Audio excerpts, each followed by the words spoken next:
ازيكم عاملين ايه؟ يا رب تكونوا بخير. فيديو جديد مع يوميات حنان. بصوا النهارده هنعمل حاجه غريبه كده شويه، بس النتيجه مرضيه. معايا حبه خضار، طماطم، بصل، فلفل، حبه جبنه، ومعايا صلصه كانت زايده من التقليه الصعيدي بتاعتنا، بتاعت الصعيد، التقليه الصعيدي اللي هي بالبصل كتير وفيها فصين توم. والطبق التاني ده الاحمر برضو حاجه، بس مش هقول لكم هي ايه دلوقتي عشان ما اقفلكمش منها. لما يجي وقتها هقول لكم عليها.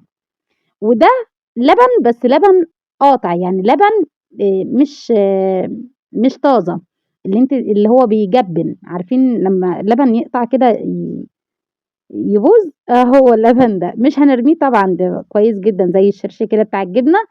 هنعمل بيه عجينه زي عجينه البيتزا. تمام.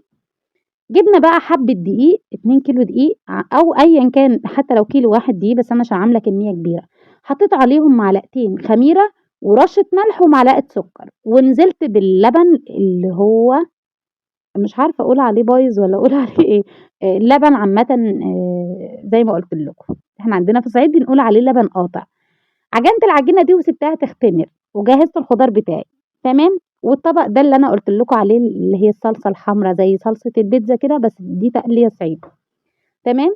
جبت صينيه او صواني كتير بصراحه، عشان أنا عملت حاجات كتير، يعني عملت كميات كتيره.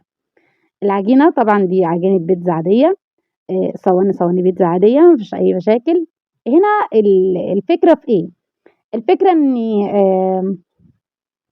انا كان عندي شويه خضار ونفسي ان انا اكل بيتزا. اسكت؟ لا طبعا. وعندي صلصه اللي هي التقليه الصعيدي، خدتها ضربتها في الخلاط، بقت ناعمه معايا كويس جدا، وركنتها على جنب. تمام. دي هتبقى الصلصه بتاعت البيتزا. الخضار كان عندي فلفل وطماطم وبصل وحبه فلفل رومي، وايه كمان، وعندي حبه جبن. تمام. جيت بقى فردت العجينه دي بعد ما اختمرت، خدت كل قطعه وفردتها في الصينيه، وحطيت عليها الصلصه الجميله اللي انتوا شايفينها، اللي هي اصلا تقليه صعيدي.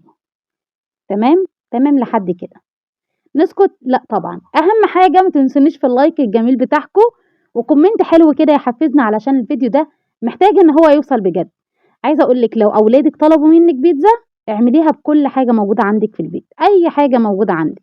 طبعا تقدري، في كل بيت موجود الطماطم والبصل والفلفل والحاجات ده كلها، الخضار حاجه طبيعيه، يعني الطماطم مش بتخلى من البيت.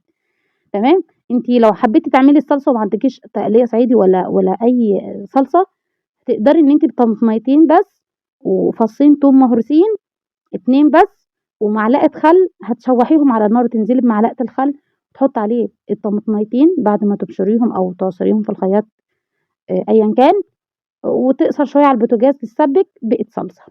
الطبق ده بقى اللي انا بحط منه ده، عارفين ايه؟ ده كفته بلدي، بس اتسخنت كتير فاتفرولت، يعني ما بقتش الواحده بوحدتها زي ما هي، فانا مستخسره ان ارميها لانها لحمه بلدي. تمام. وحلوه كمان نضيفه، بس هي كل الحكايه ان اتقلبت كتير واتسخنت كتير، ومش قادرين ناكلها تاني، إن هي طبيخ بايت. فحبيت ان انا استخدمها في البيتزا بتاعت النهارده. عايزه اقول لكم على فكره، يعني بلاش تبذير وان احنا نرمي والحاجات دي، طالما هي سليمه ليه نرميها؟ حتى لو مش هتاكليها دلوقتي حطيها في بوكس، لانش بوكس عادي، علب عاديه، وحطيها في الفريزر. كيس يا ستي، اكياس التلاجة، حطيها في الكيس وحطها في التلاجة، صدقيني مش هتندمي. عملت بيها احلى بيتزا.